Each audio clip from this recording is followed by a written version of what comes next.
আচ্ছা, তোমাকে যদি এখন ঠাস ঠাস করে দুটো থাপ্পড় লাগাই দিই তাহলে কি করবা? তুমি আমাকে ঠাস ঠাস করে থাপ্পড় লাগাই দিবা? হ্যাঁ, ঠাস ঠাস করে দুটো থাপ্পড় লাগাই দেবো, এরপরে তুমি কি করবা? কি করব? তুমি যদি আমার এই গালে দুইটা থাপ্পড় লাগাই দাও, এই গালে থাপ্পড় খাওয়ার পর এই গালটা আগায় দিব। তাই কারণ?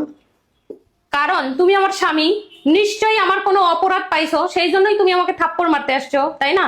বিনা কারণে তো আর তুমি আমাকে থাপ্পড় মারবা না। আর স্বামী হিসাবে স্ত্রীকে শাসন করার অধিকার তোমার 100% আছে। তাই এই গালে থাপ্পড় দিলে এই গালটা আগায় দিব। অন্য ধন্য লোক হলে বলতো যে আমিও দুইটা বসা দিয়ে দেবো, তুমি এভাবে চিন্তা ভাবনা করো কিভাবে?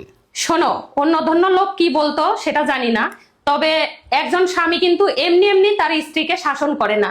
নিশ্চয়ই স্ত্রীর ভুল কিংবা কোনো অন্যায় দেখলে তখনই শাসন করে। তাই তুমি যদি আমাকে থাপ্পড় মারো, আমি কখনোই উল্টে উঠে সেটার প্রতিবাদ করব না। কারণ নিজের ভুল নিজে কখনো মানুষ দেখতে পায় না। নিশ্চয়ই তুমি আমার কোনো ভুল পাইছো, সেই জন্যই থাপ্পড় মারতে আসছো। আসলে তোমার মতো করে ভাবলে দুনিয়ার কোনো সংসারে হয়তো অশান্তি থাকতো না। যাই হোক, আজকে কি রান্না করছো? আজকে কি রান্না করবো? আজকে কি বার বলো তো? আজকে তো শুক্রবার। হ্যাঁ, আর প্রত্যেকটা শুক্রবারই তোমার ছুটির দিন হিসাবে তোমার জন্য কিন্তু আমি স্পেশাল তোমার পছন্দের কোনো না কোনো কিছু রান্না করি, করি না বলো? তা তো অবশ্যই, সবকিছু তো আমার পছন্দেই হয়। তা আজকে কি? আজকে আজকে সুগন্ধ পাও নাই এতক্ষণে? অনেক ধরনের গন্ধই পাচ্ছি, তো দেখি না আজকে কি রান্না এই করছো। দেখো, আজকে তোমার পছন্দের এবং আমার ছেলের পছন্দের, মানে বাপ বেটা দুইজনের পছন্দের রান্না। এই যে দেখার জন্য প্রস্তুত? 1 2 3। এই যে দেখো, ওয়াও, এগুলা কি রোস্ট নাকি? রোস্ট করছি আজকে। এ তো দেখতেছি এই যে কাচ্চি ভাই, তারপরে হচ্ছে সুলতান ডাইন্সের রোস্টের মতো, দেখি একটু লাড়া দাও তো। লাগা দিব?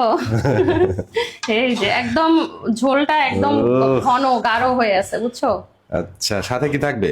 সাথে আছে এই যে ডিম ভাজি করছি, মানে এরকম গোটা গোটা ভাজি করছি। Okay. আর আর আছে হচ্ছে সাদা পোলাও। এই যে ওয়াও, মাশাআল্লাহ, সুবহানাল্লাহ। পছন্দ হয়েছে? শুক্রবার হিসাবে এই ধরনের খাবার দাবার যদি বাসায় বসে খাওয়া যায় তাহলে এর থেকে সুখের আর কি আছে বলো?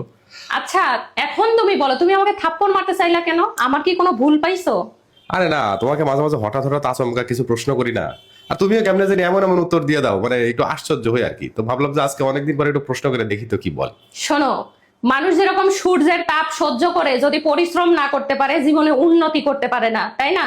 আর সূর্য কিন্তু ডুবে গেলে পৃথিবী একদম অন্ধকার হয়ে যায়, মানুষ কিন্তু তখন আর মানে চাইলেও কোনো কিছু খুঁজে পায় না। সুতরাং সূর্যের তাপ যেরকম মানুষ সহ্য করতে শিখে গেছে, ঠিক তেমনি মেয়ে মানুষের উচিত স্বামীর যে রাগ, স্বামীর যে অভিমান, স্বামীর যে শাসন, এগুলাকে একটু সহ্য করা।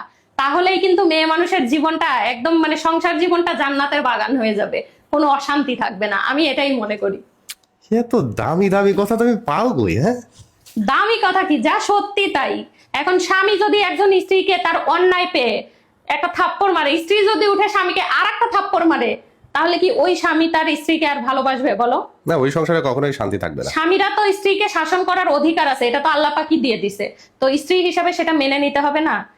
আর সব থেকে বড় কথা, যে নারীর মাথার উপর তার স্বামী নাই, সেই নারী জানে যে দুনিয়াটা কত কঠিন। তাই স্বামী থাকতে স্বামীকে সম্মান দেওয়া উচিত, ভালোবাসা উচিত।